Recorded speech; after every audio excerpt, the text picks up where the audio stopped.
nearly 1,200 years, the sun's risen and set over the majestic and holy Borobudur temple.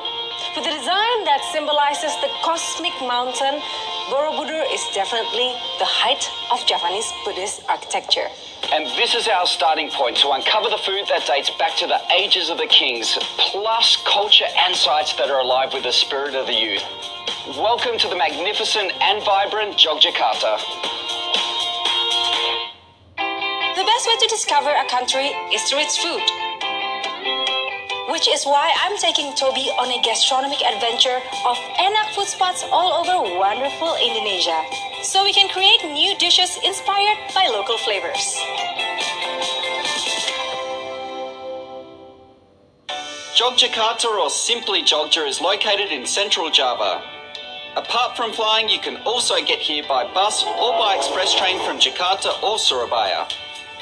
Along with its twin city Solo, Jogja is the cradle of civilization in Java, and until today continues to produce philosophers, artists, and master craftsmen. Its culinary heritage is equally as impressive, and here you can find dishes made from recipes thousands of years old, as well as food innovations that capture the imagination. While Borobudur itself is worth an hour trip out of the city center, there's plenty to see around the area. And not far from here is a lady specializing in traditionally made tempeh, or fermented soybean cakes. Delicious. No one better to take us around this area than Vishnu, an expert in his own right in the area. And I'm so glad I'm not driving, because the drive to this beautiful village is serene and lush. The gorgeous landscape lends itself to many wonderful activities. And of course, it is also home to all sorts of amazing delicacies. Ibu Mariuni is keeping the tradition of hand-making tempeh alive using banana leaf, giving it that extra fragrance. The tempeh has been here since long time ago, 16th of century. It's written in Surat Centini. So the tempeh is actually made from the soybeans. Oh man, that's a thing of beauty. Do you know that this is a staple of Indonesian food and source of protein as well? With that little bit of salt, it just pops, right? It's almost a shame to introduce sambal or something into there. Yeah. Can I take one more? Yes, please, have it. Thank you. Just a couple of kilometers away, we arrive at Amanjiwo Resort. This luxury resort isn't just a feast for the stomach, but it's also a feast for the eyes, with spectacular, uninterrupted views of the Borobudur. When in Jogja, you can't escape trying their iconic dish, gudeg. So we're taking it one step further, and we're going to learn how to make it from this man, Chef Henry. It's basically just young jackfruit that's braised for a very long time, and it's very sweet. So first you're going to take your teak leaves, and we're going to put our teak leaves at the bottom. That's going to stop it from burning when it's cooking, because it's cooking for so long. Yeah. Next you're going to take your young jackfruit, eggs, and then we're going to take coconut water, coconut milk, and then we have brown sugar. There's a coconut sugar. Yeah. Salt, and then we have a spice paste, which is basically just coriander, candle nuts, shallot, and garlic. And then you just cover it. And that's it. And that's it. Let it do its thing for how many For about hours? 3 to 4 hours. Okay guys, so we've been going for about 4 hours now, so let's take a look. So you get a nice dark purple color. This really has, like looking at it, an appearance of kind of slow braised beef, right? Yes, exactly. The flavor's actually really mellow with all the spice you put in there, and the coconut milk. I was expecting it to be really intense and rich. It's amazing how the jackfruit is not falling off, you know? Yep. Still holds its shape. That's why when you stir it soft so that it's not going to break and shred apart too much. Just when I think we can't get any more indulgent, we leave the northern part of Jogja and head to the Royal Centre. At the heart of the city is Taman Sari Water Castle, the site of the former royal garden and baths of the Kraton of the JOGJAKARTA Sultanate. It was built in the mid-18th century as the bathing quarters for the royal women. One of the best ways of exploring this place is via the old aqueducts, which have now been drained and form elaborate underground tunnels. Nowadays, most of the former gardens have become a village settlement called Kampung Taman. All those tunnels have led us to the Kraton, as well as a very unique restaurant that sits within the palace grounds, which is called Baleraos. Pak Sumatoyo is the co-founder of this restaurant. He once catered for the princess's wedding and was then called by the Sultan to help him open Bale Raus, which serves new as well as traditional royal foods. Untuk hari ini saya menyiapkan 3 dishes. The first, Bir Jawa. Bir Jawa is an authentic drink from Keraton Yogyakarta that contains no alcohol. Super refreshing. Non-alcoholic can drink this stuff all day. It's guilt-free, huh? Bapak tadi kan bilang tentang resep pusaka ya. Ya, Itu ya. di antara semua ini yang salah satu yang tertua itu yang mana, Pak? Iya, sebenarnya banyak, hampir semua sebenarnya. Tapi salah satunya adalah kecok ganam. Gechok ganam is a mild stew of beef balls in coconut milk spiced with red and green chilies. I like how it's tender, the meatballs, and all the boom boom has seeped into the meatballs as well. Very subtle, but yet very tasty. I love it. And with this, It's perfect. awesome. If you had to choose your favorite dish on the menu, what would it be? My favorite is simple, named Pendul. Bundul is a sweet snack made of cassava, butter, and grated coconut, usually paired with coffee or tea. It looks like polenta. It's very rich as well. I love it, and cute with the sticks. It's very convenient to eat, right? Loli bendul. Just east of the Keraton in Jogja is the historic and bustling neighbourhood of Kota Gede. Kota Gede was once the original seat of power of the Mataram Kingdom. But these days, it's a charming maze of narrow lanes. We are here to sample some local snacks led by our passionate guide, Teguh. What is so special about Kota Gede, Teguh? Beautiful building, people very polite, and then local wisdom. I've heard the women here are really special too, right? Yes, sure. And I'm really lucky because I'm married with the girl from here.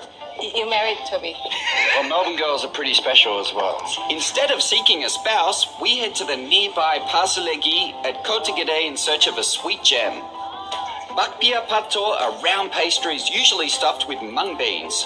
These Indonesian Chinese-influenced sweet rolls are usually purchased as gifts by visitors to Jogja. Oh man, I can eat like five. coating my whole mouth right now straight away. It's kind of dry, right? It is kind of dry, Tastes good though. but it's good. What's this? Oh my very gosh. cute. We call this is kipo. Kipo in Javanese it means iki opo. But Oh, sometimes the Javanese, they sound just more easy. They sound is kipo. what do you think?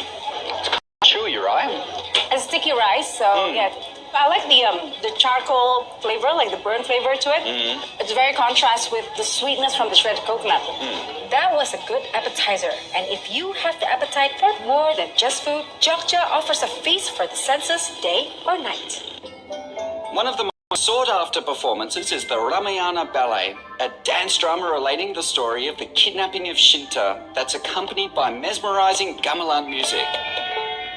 If you want to meet the young people of Jogja, there's no better place than to be here in the House of Remington. House of Remington was opened by Bapa Hamza, a former actor who infamously played the colorful character Remington on television. The inspiration for this eatery.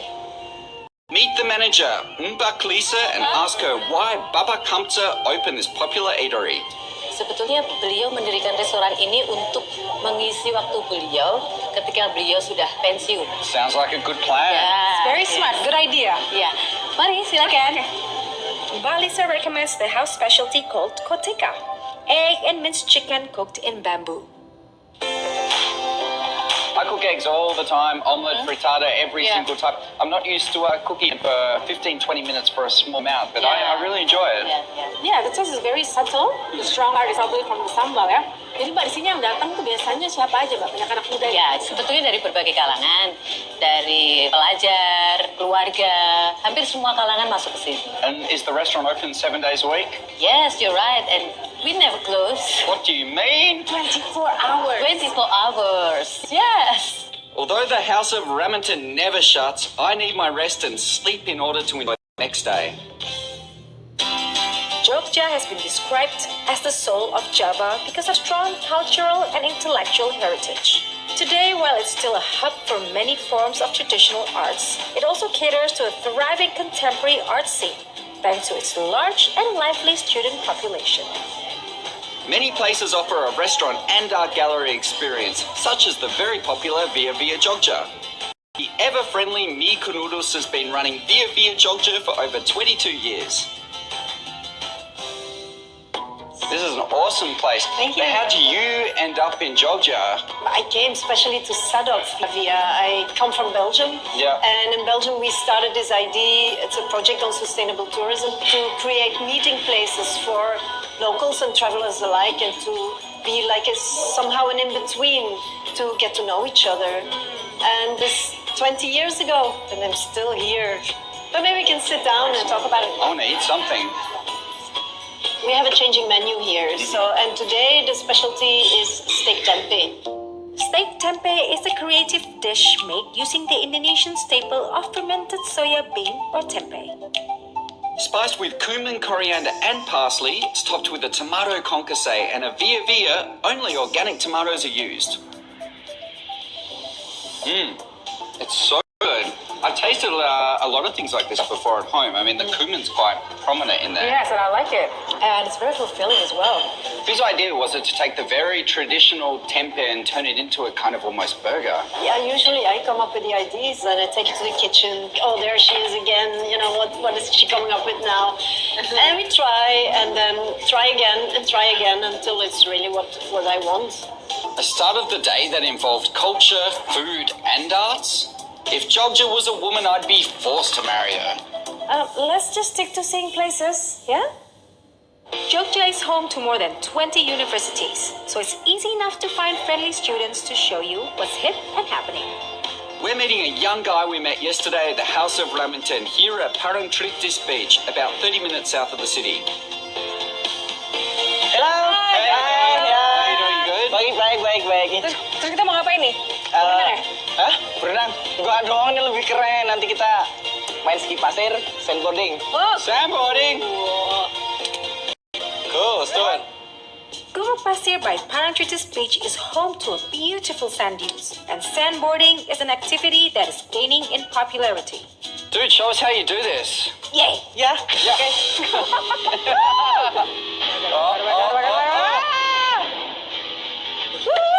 Yeah. Johan, my man! Man, that looks kind of sketchy. You gonna give it a go? Yeah, you first. Okay.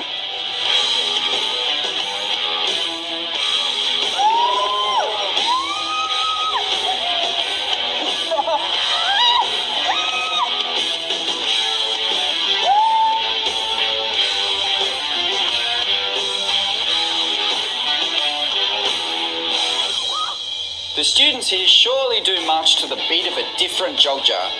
We thought we'd ride on their youthful momentum a little bit more and go on another one of their recommendations.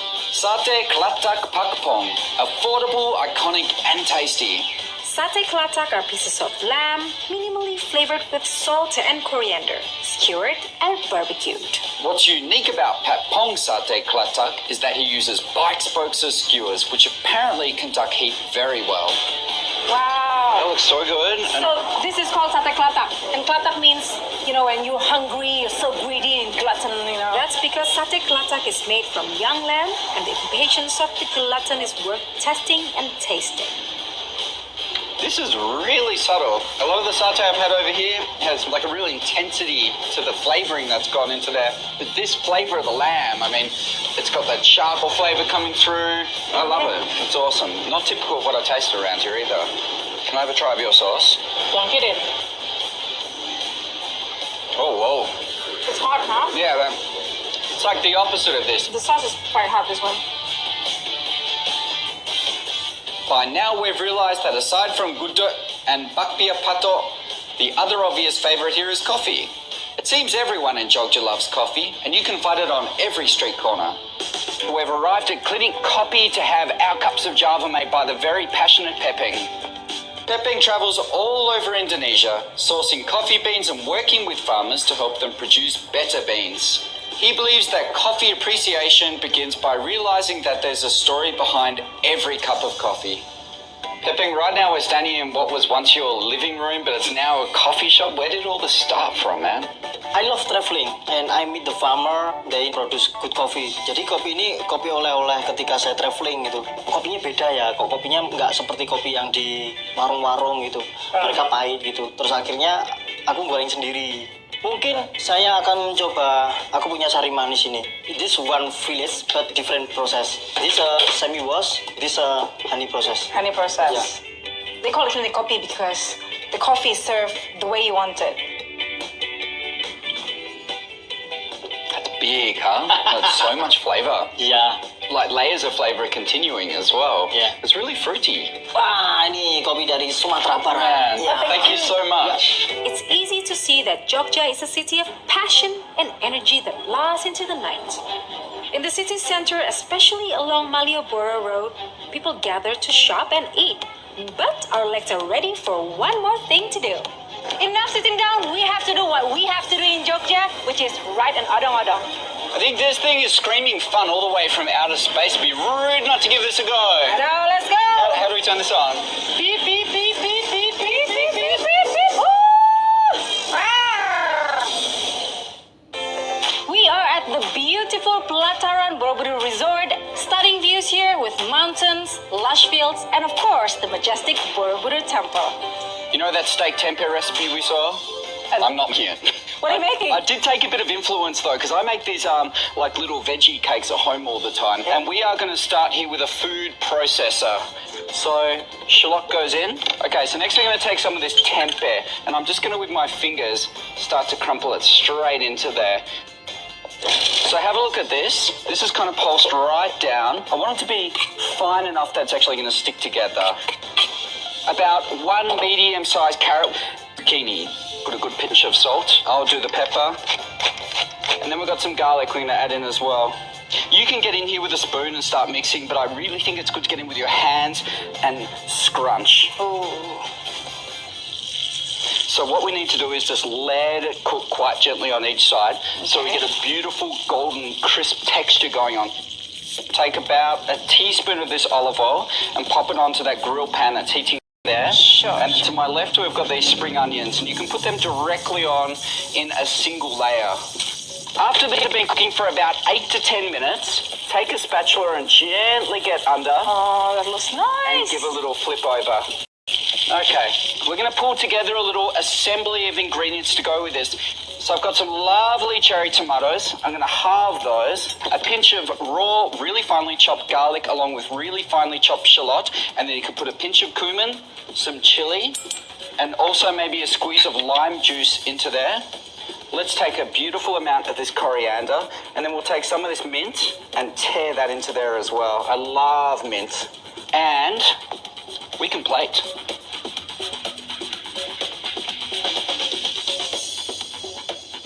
And there we have my express tempeh cakes. Really, really easy and quick to make at home, and an excellent source of protein for you vegetarians.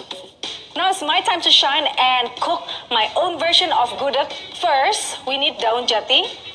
I'm going to use this one to cover it up. Okay. I have a paste over here as well, which is made of candle nuts, garlic, shallots, and lots of coriander. So the main thing of gudeg is obviously the young jackfruit, a little bit of coconut water, coconut milk. That's beautiful, huh? Smells good right away. Here we have gula jawa. You can also replace it with brown sugar. Okay. Since this is very sweet, we add salt here, about 1 full tablespoon of salt. And don't forget the paste that we've made earlier. Don't forget the salam leaves. This is the local bay leaves. As you can see, it turns like pink. The color, right? It's beautiful. It comes from the jati leaves. Okay, cover it up with jati leaves. Put it in a very gentle simmer and cook it for about 2 hours. But actually, I have something prepared already. So after 2 hours, it's going to look like this. Wow. What I'm going to do and add is the egg, tofu, and maybe can you cut a bit of tempeh for me? Sure. That's great. Would you like these? That's in? Yes. We're going to cook this again for another hour. I'm going to put the daun jati on top of it. And after an hour, it's going to look like this. And everything is pretty much done with our gudeg. Okay, and we're ready to plate. I'm going to make a satay out of this gudeg. A bit of rice. I'm going to take the mushy part of the gudeg. Nice. Put the satay there. And a little bit of krecek. Uh-huh. So krecek is calf skin that is deep fried, make into a keripik, like kerupuk. Shallots, a lot of garnish here and there because of the color. I like it to be fancy and colorful, and that is my way of serving gudeg. I cannot wait to taste this. It's really good. I really like it with the carrots through there, and they've still got a little bit of crunch. You don't just get those really overcooked vegetables and it's a whole pile of mush. There's a lot of texture going on in there. And I love the grilled spring onion as well. Let's try the gudeg now. You have to eat together with the sambal krecek. That jackfruit's a thing of beauty. This, as we said before, has got a really subtle flavour in there. But as soon as you bring this, Sambal krecek? into there, it just lifts the game on everything straight away. Caliente, yeah? The what? Caliente. We did it. I've only been in Georgia 3 days and I really don't feel as though I've scratched the surface. What I do know is that there's so much culture here and the atmosphere is incredible. After meeting so many interesting people and sampling so much diverse food, the city's passion has definitely rubbed off on us. It won't be long till we're back, and I'm sure of it.